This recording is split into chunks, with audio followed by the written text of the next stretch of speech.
Okay, for today, ano ho ba ang recipe natin? For this recipe, we're having Vietnamese glass noodles. Start off with 120 grams of sirloin beef or yung beef steak cut na baka po. Okay. And then we have 2 tablespoons of 5-spice powder. 5 spice. Okay. Then 1 tablespoon of olive oil. And 1 teaspoon of fish sauce to taste. Patis. Yes. And 1 tablespoon of beef stock. Beef stock.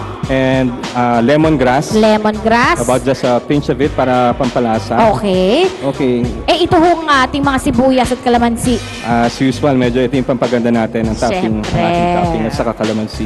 Okay, mga garnishing natin yan. So, anong unang ating gagawin, Chef Alvin? Okay, gagawin natin ang ating marinade mix. Marinade muna. Ayan, Chef, mas maigi ba talaga na minamarinade muna ang baka? Oo, para ma-absorb niya yung flavor and siguro preferably overnight para matagal-tagal. Okay. Okay. Overnight marinade. Make sure na wag lalagyan ng gaanong asin kasi nadidehydrate. Ay, okay. Uy, Nauubos yung juice. magandang tip yun, mga kaibigan, Dito ho sa Robinson Star Mills, mas maganda daw po, wag masyado maglalagay ng maalat para hindi na-dehydrate ang karne. Correct. Okay, so ano lalagay natin ulit, Chef? Sige, kung mapapansin nyo, una natin ilalagay mga dry ingredients. Okay, yan yung 5 spice 5 powder. spice powder na mabibili dun sa supermarket. Apo. Then lemongrass, finely chopped. Lemongrass. Kukunin po natin yung pinaka-fresh part yung nasa gitna. Anong lasa ng lemongrass o tanglad sa mga lutuin, Chef? How do you describe? Medyo pungent siya. Pungent, parang Yeah. lemony. Yes. Tama. Okay, so I-mix po natin para ma-coat po yung beef.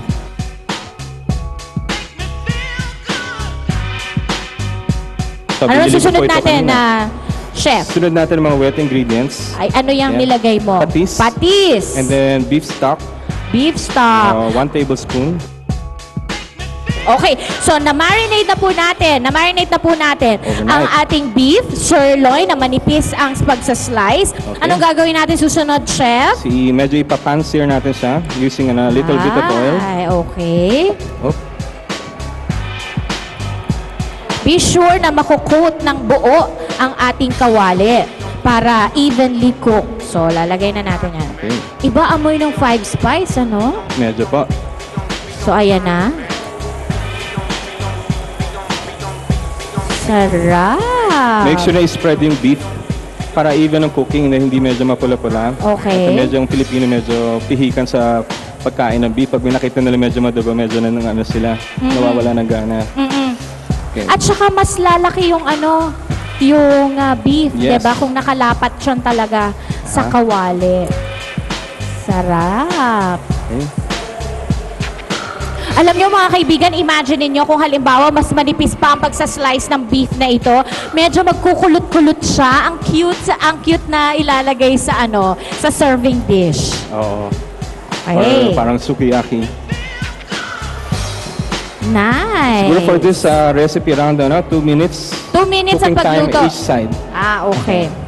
2 minutes, parang makonti yun, Chef. Ha? Makonti yung oras ng 2 minutes. Hindi po kasi pag nasobrahan ng luto naman, medyo baka kumunat po naman yung baka natin. Ayun. So, dapat tamang-tama lamang ang Yes. pagkaluto. Very good. So I think this is almost done. That's done. So, kapag katapos niya na, Chef, For ano nang additional gagawin? flavor, ilagay natin yung red onions. Red onions. Kailangan red, Chef, hindi Medyo white. kasi walang gaano lasa ang white. Medyo nasa sweet side siya. Ito may konting pungency. Okay. So, ayan na. Naku, napakadali lang pala. Very good. Ibababat Topping lang. lamang sa 5 spice powder, patis at saka beef stock ang ating beef. I-stir fry ng kaunti. Pagkaluto na, ilalagay ang ating sibuyas na pula. Okay na. Okay na yan, Okay na to. Chef? Oo. O, pagkatapos anong gagawin natin? Pwede na natin ihain.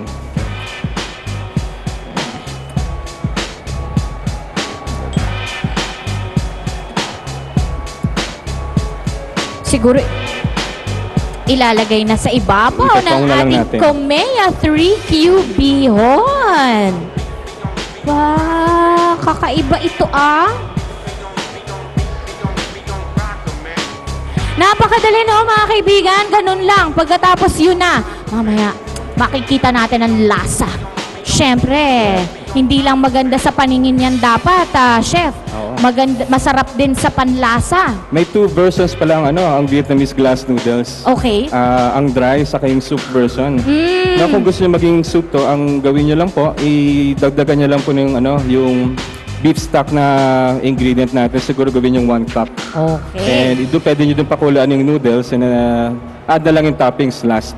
Okay? Eto na ngayon ang ating verdict, chef. Narito ang ating magic Mahiwagang tinidor. tinidor. Ang ating mahiwagang tinidor. Tikman natin. Etong beef titikman ko kasi sigurado mo masarap ang Komea 3Q bihon Pwede niyo po lagyan ng kalamansi at mga wansoy. Let's recap the ingredients for Komea Vietnamese beef glass noodles.